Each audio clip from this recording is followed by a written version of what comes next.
जैसे कि ये टॉपिक हो चुका था, प्रोडक्शन ऑफ साउंड, ये सब तुम लिखे होगे। उसके बाद ये भी टॉपिक हो चुका था, sound need a medium to travel, बिना मीडियम के साउंड नहीं चल सकता है। वैक्यूम में साउंड क्या होता है, नहीं मतलब जाता है। जैसे कि ये बेल था, इसको अगर वैक्यूम वाला ट्यूब में भर दिया जाएगा तो साउंड नहीं सुनाई देगा। ठीक है, ये सब चीज हम लोग कर चुके थे। साउंड क्या है, लॉन्गिट्यूडनल वेव है, ये भी हम लोग पढ़ चुके थे, है ना। साउंड आर लॉन्गिट्यूडनल वेव, ये हो चुका था। अब यहां से हम लोग देखेंगे characteristic of a sound wave, sound wave का क्या विशेषता है। तो इसमें बता रहा है कि a sound wave in graphic form is shown in figure 12.8 C, आगे देखेंगे figure, which represent a how density and pressure change when the sound wave moves in medium. The density as well as the pressure of the medium at the given time varies with distance above and below. The average value of density and pressure represent the density and pressure variation respectively. A sound wave propagate in medium compression are the region where particles are crowded together. देखे थे ना कल, compression वाला जहां पे नजदीक नजदीक particle हो जाता है वही crowded together, and represent by the upper portion of the curve. 12.8 C figure यानी कि बहुत बहुत महत्वपूर्ण है, 12.A B C। तो हम लोग नेक्स्ट पेज में उस फिगर को ही देखते हैं कि एक्चुअल में ये क्या बता रहा है। ठीक है, देखिए तो ये एक्चुअल में बता रहा है कैरेक्टरिस्टिक ऑफ साउंड वेव, ठीक है ना। Sound propagates as the density or pressure variation as shown in figure A, B and C represent the graphically the density and pressure variation। ये देखे थे ना, कॉम्प्रेशन रेफ्रैक्शन, कॉम्प्रेशन रेफ्रैक्शन ये था, और ये प्रेशर था। देखिए पहले क्या होगा, कॉम्प्रेशन होगा यानी कि प्रेशर, हाई प्रेशर का एरिया बनेगा, फिर ये low pressure, high pressure, low pressure. तो डेंसिटी भी उसी तरह से, जहां पे कंप्रेशन का क्षेत्र होगा वहां का डेंसिटी क्या होगा, हाई, जहां पे रेयरफेक्शन होगा वहां पे डेंसिटी लो होगा, हाई लो हाई लो। तो ये चीज बता रहा है, प्रेशर भी उसी अनुसार, जहां डेंसिटी हाई वहां प्रेशर हाई। तो ये फिगर हम लोग कल पढ़े थे, ये देखे थे ना, ऊपर वाले को क्रेस्ट बोलते हैं और नीचे वाले के ये सब चीज को क्या बोलते हैं, ट्रफ बोलते हैं। और कभी भी वेव किस फॉर्म में चलता है, ऐसे ऐसे फॉर्म में चलता है, समझ गए, समझ गए ना। तो ये फिगर समझ में आ गया होगा।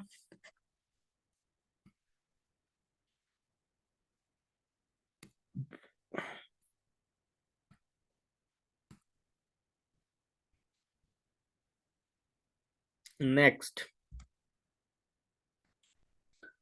रेयरफेक्स, देखो पहले प्रेशर का कंप्रेशन का बता दिया, और rarefaction are the regions of low pressure where the particle are spread apart. Spread apart मतलब दूर दूर फैला हुआ, जैसे ये क्षेत्र है आर वाला, and represented by the valley, they are lower portion of the curve.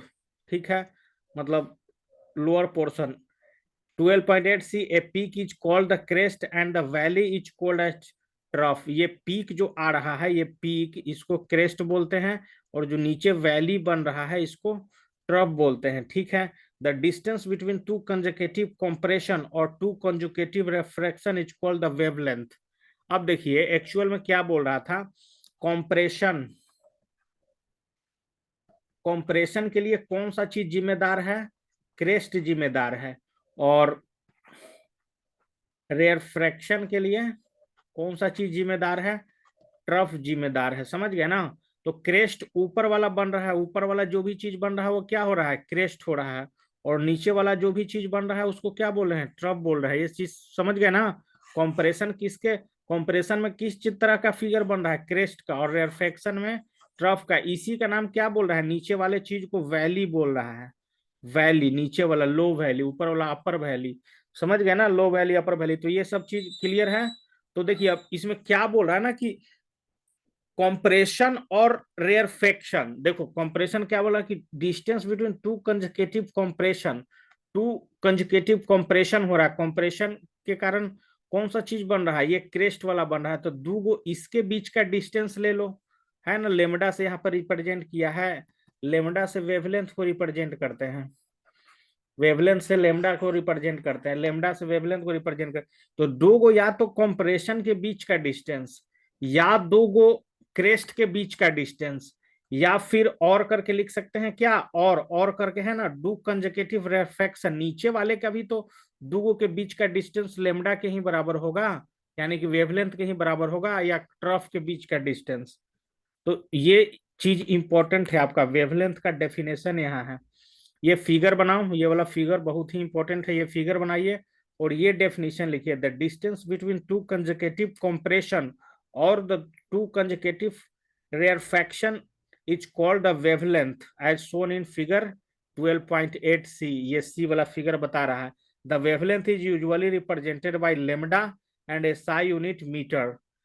Wavelength को किस चीज में, एसआई यूनिट क्या होगा, मीटर में होगा। तो ये पूरा लाइन लिखिए ये वाला फिगर बनाने के बाद, पहले फिगर बनाओ, उसके बाद ये पूरा पैराग्राफ एकदम लिखो।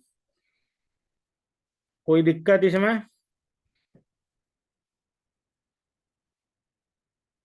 चलिए जल्दी लिखिए इसको।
तुमको बुखार लगा हुआ था जी, ठीक हो गया?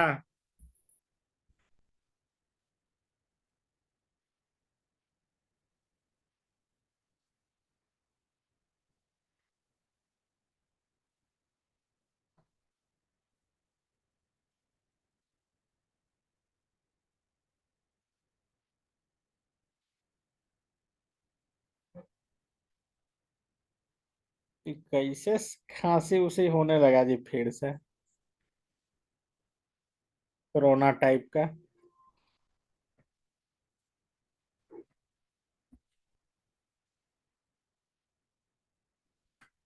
किसको आना है यहाँ?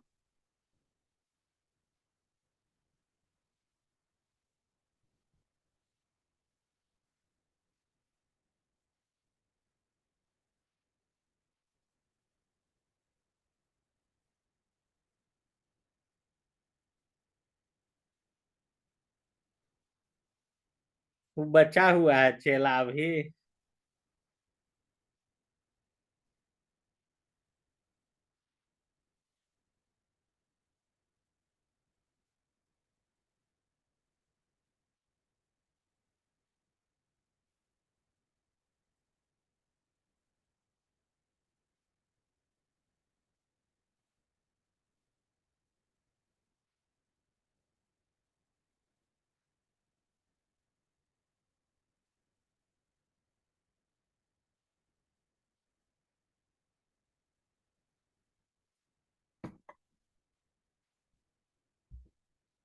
चलो लिख लेना तो बताना भाई ये सब।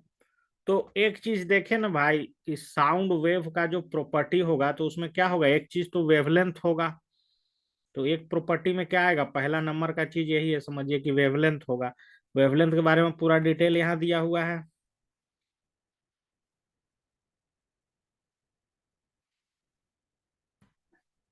लिख लिए?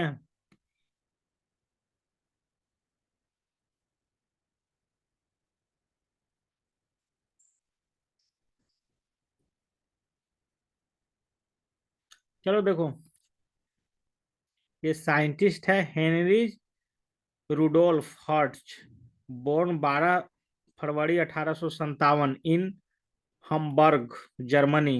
education at University of Berlin. He confirmed J.C. Maxwell electromagnetic theory by his experiment. He laid the foundation of future development of radio, telephone, telegraph, even television.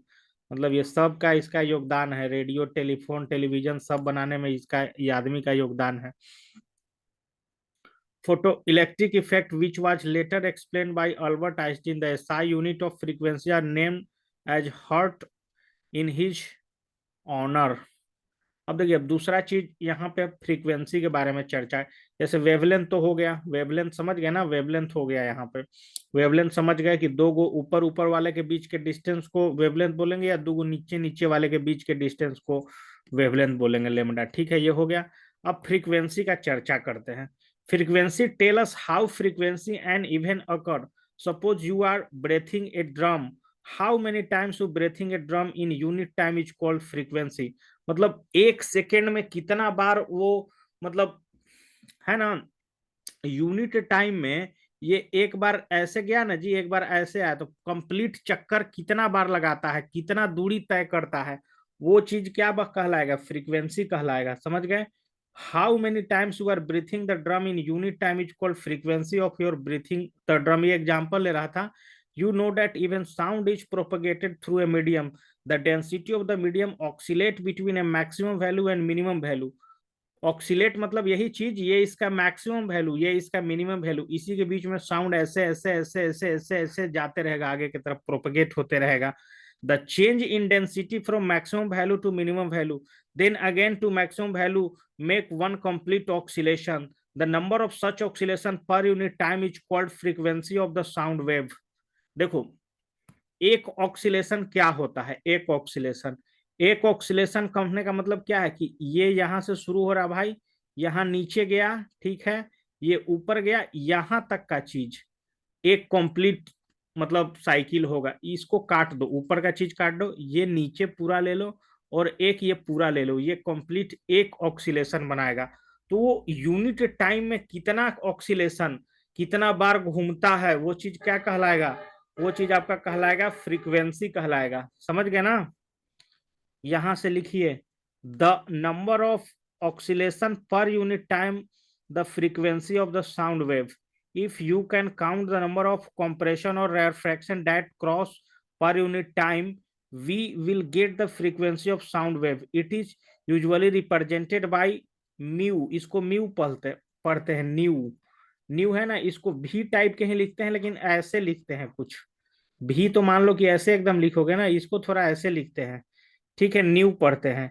It's SI unit hurt जो होता है. तो frequency आया भाई. पहला क्या था, sound wave का पहला प्रॉपर्टीज क्या था, वेव लेंथ, और दूसरा क्या है, फ्रीक्वेंसी. तो फ्रीक्वेंसी का डेफिनेशन क्या लिखोगे, number of oscillation per unit time is called frequency. Frequency को रिप्रेजेंट कैसे करते हैं, न्यू से रिप्रेजेंट करते हैं. इसका एसआई यूनिट क्या होता है, हर्ट्ज जो होता है, हर्ट्ज. यही आदमी के नाम पे इसका एसआई यूनिट हर्ट्ज पढ़ा है, HERTZ. समझ गए ना. तो दूसरा इसका डिटेल यहाँ पे पता चल गया. दूसरा प्रॉपर्टीज क्या होता है साउंड वेव में, फ्रीक्वेंसी. एक मिनट रुक जाओ, कॉल आ रहा है. हेलो. हाँ भाई. हाँ भाई. हाँ, घर घर पे सर. हाँ. ऐसी फोन किए थे, वही बोल रहे थे सर कि गोवा हुआ का अभी शुक्ला. अच्छा अच्छा अच्छा, पढ़ा ही रहे हैं. बस करते हैं 9-10 के बाद.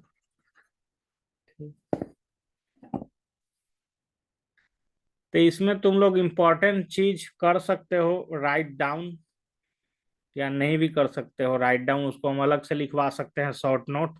लेकिन देखिए, इसको कॉन्सेप्ट समझ में आता है जब पूरा इसको एनसीईआरटी का लाइन बाय लाइन पढ़ते हो तब. समझ गए ना. वैसे तो इसका हम वेवलेंथ और फ्रीक्वेंसी का डिफिनीशन देखना कैसे लिखवा देंगे, भी मत लिखो, समझो खाली. The time taken by two consecutive compression और refraction to cross the point is called the time period. अब आ गया टाइम पीरियड, फ्रीक्वेंसी के बाद टाइम पीरियड आ गया। तो दूगो या तो ऊपर वाला चीज को क्रॉस करने में या तो दूगो नीचे वाला को क्रॉस करने में जितना टाइम लगता है, समझ गए ना, वो क्या कहलाएगा, टाइम पीरियड कहलाएगा। तो टाइम पीरियड का भी अगर काट के लिखना चाहोगे तो यहां सा डिफिनीशन लिख सकते हो, the time taken by the two consecutive compression. ऊपर वाला का क्रेस्ट नाम है लेकिन एक्चुअल में इसको कॉम्प्रेशन भी बोल सकते हैं, और नीचे वाले को ट्रफ नाम है लेकिन इसको रेयर फ्रैक्शन भी बोल सकते हैं, समझ गए। तो दो गो को पार करने में जितना टाइम लगेगा वो टाइम पीरियड कहलाएगा वेव का। साउंड वेव पढ़ रहे हैं तो साउंड वेव का समझ में आया टाइम पीरियड क्या होता है।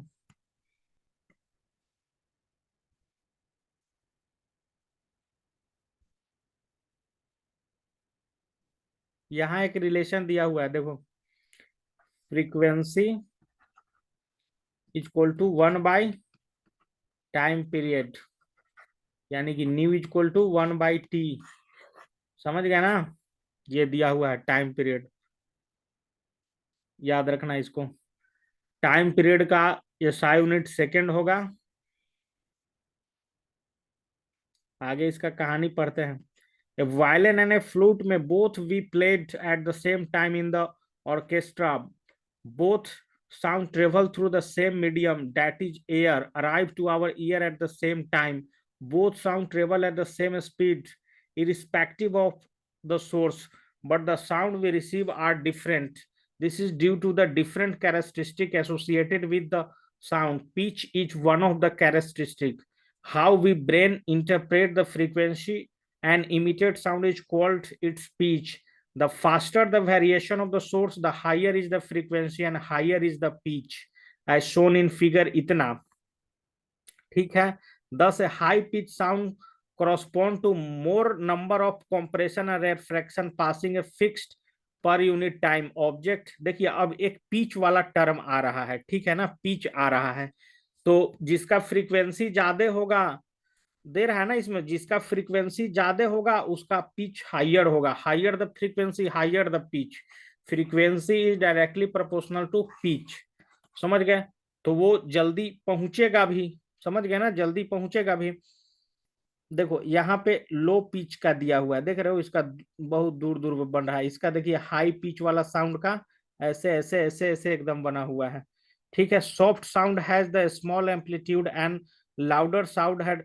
देखिए ये सॉफ्ट साउंड है, कम वॉल्यूम करोगे ना, देखोगे कभी कभी साउंड में या म्यूजिक सिस्टम में देखोगे इस तरह का ग्राफ बनते रहता है ऊपर नीचे होने वाला, समझ गए। तो सॉफ्ट साउंड में ये ग्राफ इस तरह का दिखेगा आपको, छोटा, और ये लंबा। देख रहे एम्पलीट्यूड इसी का डिस्टेंस को ना बोलते थे, कल पढ़ाए हैं ना, ये जो लंबाई इसका नाप दो चाहे नीचे वाला का नाप दो, तो वो एम्पलीट्यूड कहलाता है, ऊपर वाला पॉइंट। तो ये सब कुछ ग्राफ दिया हुआ है जिससे बहुत कुछ स्पष्ट होता है। ग्राफ समझ में आया चारों।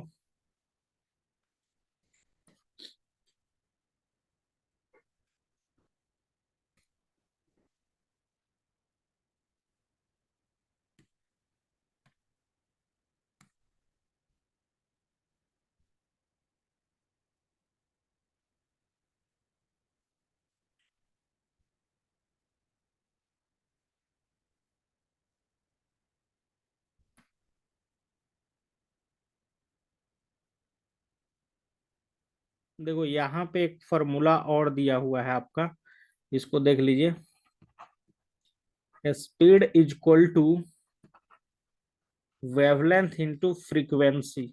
वेवलेंथ को भाई लेमडा से रिप्रेजेंट करते हैं और फ्रीक्वेंसी को न्यू से रिप्रेजेंट, स्पीड को एस से रिप्रेजेंट करते हैं।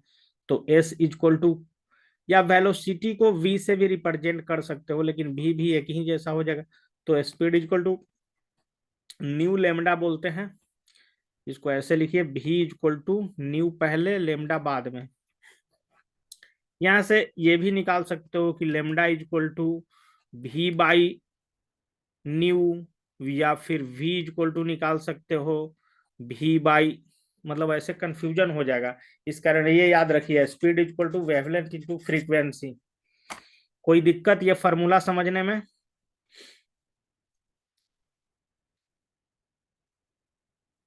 Speed equal to wavelength into frequency, समझने में कोई दिक्कत? चलिए एक और चीज है, स्पीड इक्वल टू क्या जानते हो? Distance by time, distance by time, ठीक है ना? डिस्टेंस क्या होता है उसमें, वेवलेंथ में डिस्टेंस ले रहे थे तो लेमडा, और टाइम को टी, टी से रिप्रेजेंट कर रहे थे ना जी। स्पीड को मान लो कि हम भी बोल देते हैं, ठीक है, भी बोल देते हैं, स्पीड को भी बोल देते हैं, ठीक है। v equal to lambda by T. इसको ऐसे भी तो लिखा जा सकता है, लेमडा इंटू 1/t। लेमडा को क्या बोलते हैं? वेवलेंथ। और इसके पीछे का फॉर्मूला देखोगे तो 1/t को क्या बोलते हैं? फ्रीक्वेंसी बोलते हैं। तो समझे कहाँ से आया? v equal to wavelength into frequency, कैसे कैसे फॉर्मूला टूटा, तो एक ये भी फॉर्मूला लिख लीजिए, v equal to lambda by T, speed equal to wavelength by time period. समझ में आ गया?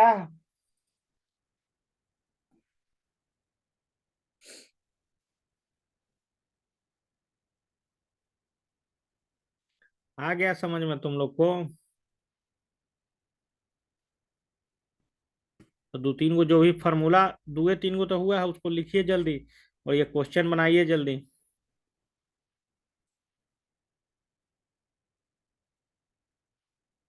ये क्वेश्चन को करवाया जाएगा, अभी रुक जाइए। पहले देखिए ये फार्मूला से, a sound wave has frequency of 2 kilo hertz, frequency nu का value 2 kilo hertz, KHZ, kilo hertz. कोई भी चीज किलो में दिया रहे ना तो उसको 1000 से मल्टीप्लाई कर दीजिए तो वो हर्ट्ज में बदल जाएगा। HZ किलो हट गया, किलो हर्ट्ज था तो। एंड वेवलेंथ 35 सेंटीमीटर, लेमडा से डिनोट करते हैं 35 सेंटीमीटर। लेकिन इसका देखे थे ना ये SI यूनिट क्या है, ये SI यूनिट इसका मीटर था, तो इसको मीटर में बदलने के लिए क्या करेंगे? 100 से डिवाइड करेंगे, यानी कि 0.35 मीटर। इट टेक ट्रेवल इतना kilometre, how much will take to travel इतना किलोमीटर। डिस्टेंस दिया हुआ है, डिस्टेंस कितना दिया हुआ है भाई? डिस्टेंस दिया हुआ है 1.5 किलोमीटर। तो पूछ रहा है कि ये कितना टाइम लगेगा इसका, इसको ट्रेवल करने में, ठीक है ना? टाइम कितना लगेगा इसको ट्रेवल करने में। तो सबसे पहले एक चीज देख लीजिए कि पहले तो इसका स्पीड निकालिए। स्पीड इक्वल टू, अभी पढ़े थे ना फॉर्मूला, वेवलेंथ इंटू फ्रीक्वेंसी। तो यहां से निकाल लो, वेवलेंथ दिया हुआ है कितना? 0.35, फ्रीक्वेंसी 2000, टोटल आ रहा है ये कट कुट के 700 मीटर पर सेकेंड, ये इसका स्पीड हो गया। अब टाइम पूछ रहा है, तो टाइम इक्वल टू क्या होता है? डिस्टेंस ट्रेवल्ड बाई स्पीड, ठीक है ना? तो डिस्टेंस ट्रेवल कितना है? 1.5 किलोमीटर में है तो मीटर में बदल लीजिए, 1000 से गुना कर दीजिए, और बाई ये कितना है? 700 है तो 700। तो एक्चुअल में सब कट कुट के कितना आ जाएगा? 15 पे 2 जीरो, ये 7 पे 2 जीरो, ये कट जाएगा, 2.1 आ रहा है सेकेंड। तो टाइम कितना लग जाएगा? 1.5 किलोमीटर उसको जाने में साउंड को कितना टाइम लगेगा? 2.1 सेकेंड लगेगा। ये क्वेश्चन समझ में आया? 12.1 नंबर समझ में आ गया? 12.1 नंबर, तो चलो इसको बनाओ जल्दी। 12.1 नंबर क्वेश्चन अपने से बनाओ जल्दी, चलिए।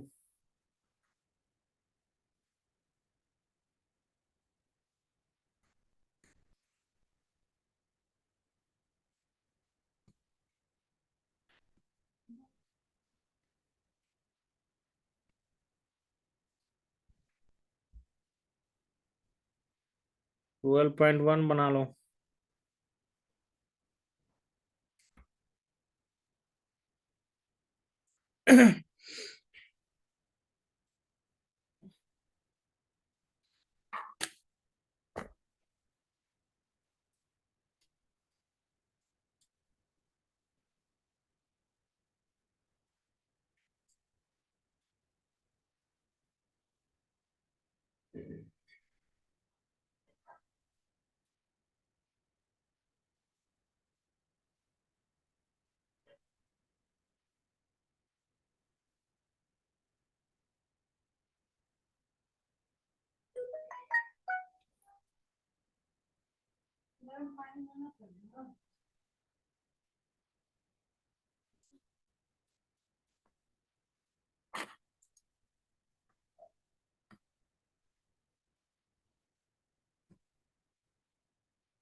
किसी भी तरीका से बनाओ, कोई दिक्कत नहीं है।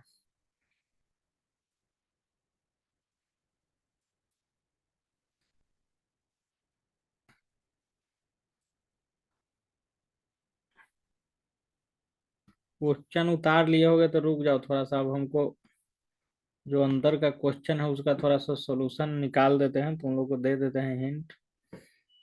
थोड़ा सा बढ़िया लैंग्वेज में लिखा हुआ क्वेश्चन आंसर का।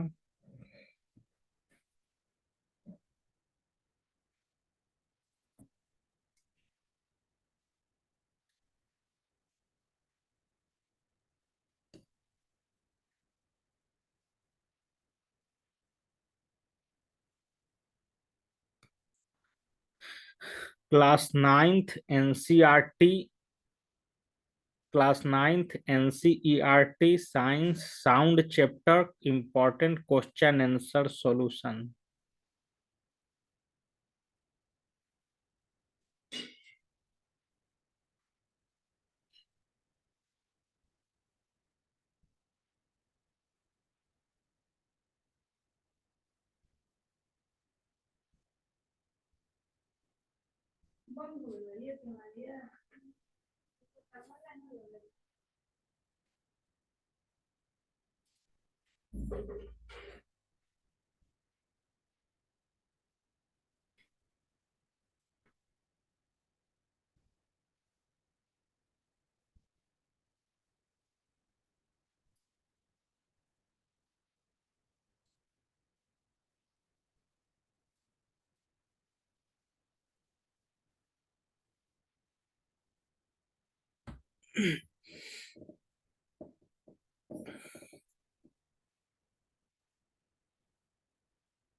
एक ये क्वेश्चन था भाई, एनसीईआरटी पलटोगे तो पहला क्वेश्चन यही था, how does the sound produce by vibrating object in a medium reach your year.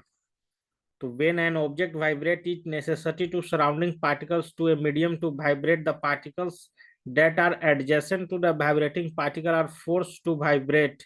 Hence, the sound produced by a vibrating object in a medium is transferred from particle to particle till the reach to your ear। मतलब क्या है, हम जो बोल रहे हैं तो हमारे पास बहुत सारा, दिख नहीं रहा होगा आंख से, लेकिन बहुत सारा एयर में डस्ट पार्टिकल ये सब चीज है, इससे टकरा के साउंड पहले माइक्रोफोन तक, उसके बाद तुम लोग के यहाँ जा रहा है टकरा टकरा के। तो ये था, समझ गए। ये सब सुनने से सिर्फ नहीं होगा, ये सब लिख नहीं पाता है, सब क्वेश्चन आ जाएगा ना तो लिख नहीं पाओगे, तो गारंटी है एकदम, जब तक इसको रट के याद नहीं करोगे।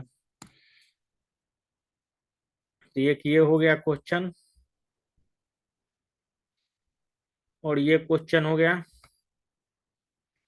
Explain how the sound is produced by your school bell. Why sound wave are called mechanical wave? Sound wave are require a medium to propagate to interact with the particle present in it। मतलब sound बिना medium के जा ही नहीं सकता एक जगह से दूसरे जगह, इसी कारण इसको mechanical wave, therefore sound wave are called mechanical wave. Suppose you and your friend are on the moon, you will be able to hear any sound produced by your friend sound wave। no, क्यों? क्योंकि vacuum में कोई sound नहीं बिना medium के। No sound wave require a medium to propagate due to the absence of atmosphere on the moon, and since sound cannot travel in vacuum, I will not able to hear any sound produced by my friend। तो ये तीनों question समझ में आया।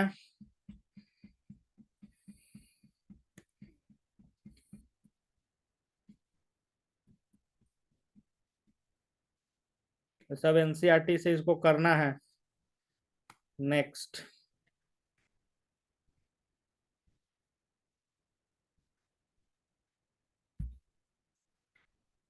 which wave property determines loudness and pitch, amplitude and frequency? Amplitude क्या होता है?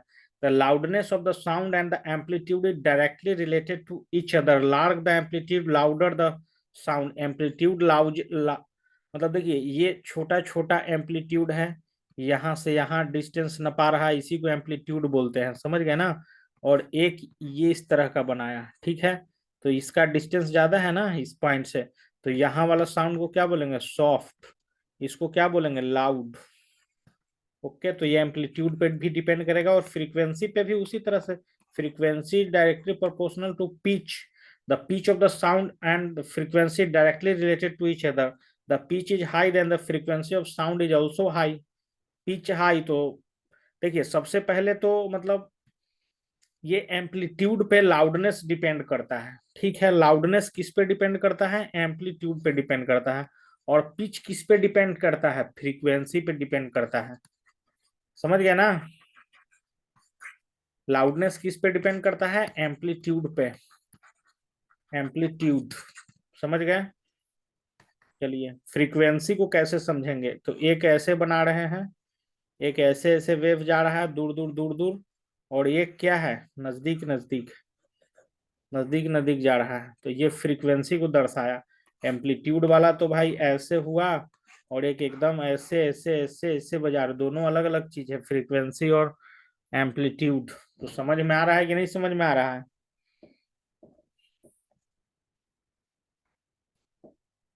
Loudness is directly proportional to amplitude और pitch is directly proportional to frequency, यही कहना चाह रहा है पहला question. Second, guess which sound has a higher pitch, guitar और कार का horn? Pitch of the sound is directly proportional to its frequency. Therefore, the guitar has higher pitch when compared to a car horn. सोचिए, car horn में जैसे frequency कहने का मतलब क्या है? जैसे गिटार बजाओगे ना, गिटार बजाइएगा तो वो आपको दूर तक सुनाई देगा, हो सकता है दूर तक सुनाई दे, क्योंकि उसका फ्रीक्वेंसी ज्यादा है। लेकिन यहाँ पे कार का हॉर्न में लाउडनेस ज्यादा है, आवाज ज्यादा कर रहा है वो, लेकिन वो नजदीक में ही ज्यादा आवाज कर रहा है। क्यों? क्योंकि उसका एम्पलीट्यूड ज्यादा है, समझ गए ना, एम्पलीट्यूड ज्यादा के कारण। इस कारण देखिए, इसमें सब आदमी बोल देता कि कारे ज्यादा आवाज करेगा, लेकिन गिटार मतलब हायर पिच गिटार का होगा।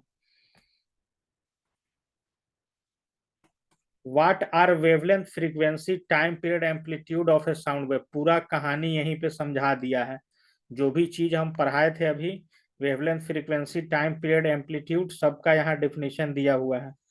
इसको नोट कर सकते हो तुम लोग, जैसे दो गो का तो किए हुए, तीसरा चौथा कर सकते हो, समझ गया ना। इसको, इस क्वेश्चन को करिए, 2 मिनट में इसको करिए। वेवलेंथ, फ्रीक्वेंसी, एम्पलीट्यूड और टाइम पीरियड। नहीं समझ में आया तो पूछो।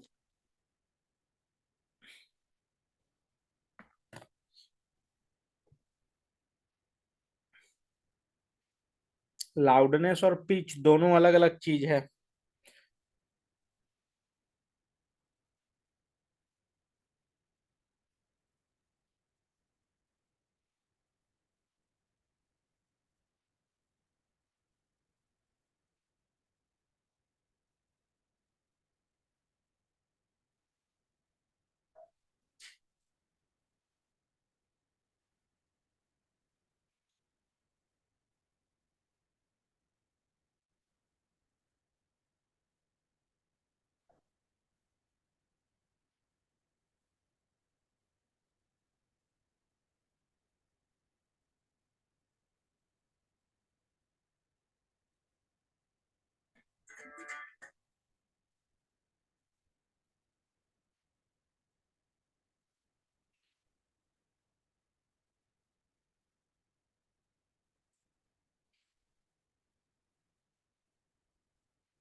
इसका फॉर्मूला तो हम लिखवा ही दिए थे भाई।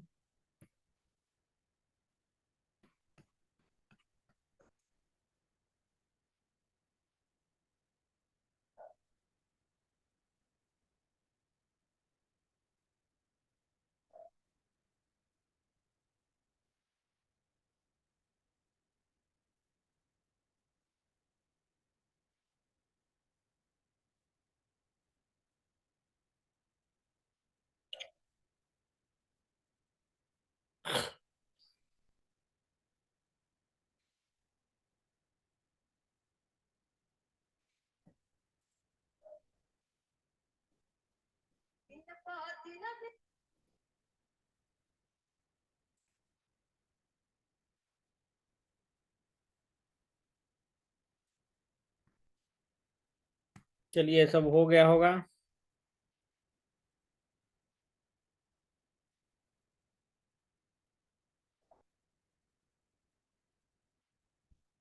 यहाँ पे क्या पूछ रहा है देखो, how are the wavelength and frequency of a sound wave related to each other.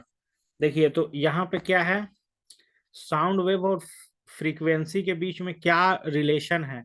तो स्पीड जो होता है वो क्या होता है, वेवलेंथ इंटू फ्रीक्वेंसी के बराबर होता है। यही दोनों में मतलब रिलेशन है। और एक्चुअल में क्या है कि अगर स्पीड इज इक्वल टू क्या होता है, वेवलेंथ इंटू न्यू, यानी कि अगर वेवलेंथ का वैल्यू निकालना होगा तो क्या हो जाएगा, स्पीड बाय ये हो जाएगा। यानी कि हम लोग बोल सकते हैं क्या, कि जो वेवलेंथ होता है, वेवलेंथ वो इनवर्सली प्रोपोर्शनल होता है फ्रीक्वेंसी के। या ऐसा भी बोल सकते हैं कि फ्रीक्वेंसी जो होता है वो इनवर्सली प्रोपोर्शनल होता है वेवलेंथ के। ऐसा भी बोल सकते हैं हम। समझ गए। ये है ना जी, लेमडा इक्वल टू है ना स्पीड बाई फ्रीक्वेंसी को न्यू से लिखे हैं। अगर इफ स्पीड हो जाए ना 1 मीटर पर सेकेंड हो जाए तो क्या हो जाएगा, लेमडा इक्वल टू 1/न्यू हो जाएगा ना। तो ये चीज रिलेशन बता रहा है वेवलेंथ और फ्रीक्वेंसी में। बहुत इंपॉर्टेंट क्वेश्चन है। नेक्स्ट क्वेश्चन देखिए क्या है, calculate the wavelength of a sound wave which frequency इतना दिया हुआ है, स्पीड इतना दिया हुआ है। तो वेवलेंथ इक्वल टू क्या होता है, wavelength equal to speed by frequency. Speed कितना है 440 और फ्रीक्वेंसी कितना है 220 हर्ट्ज गिवन है क्वेश्चन में यहाँ। तो कितना हो गया, ये से ये कट गया 2 बार में। लेमडा इक्वल टू कितना आ गया, 2 मीटर आ गया। वेवलेंथ इक्वल टू कितना, 2 मीटर। 5वां नंबर क्वेश्चन क्लियर है। 5वां नंबर क्वेश्चन क्लियर है।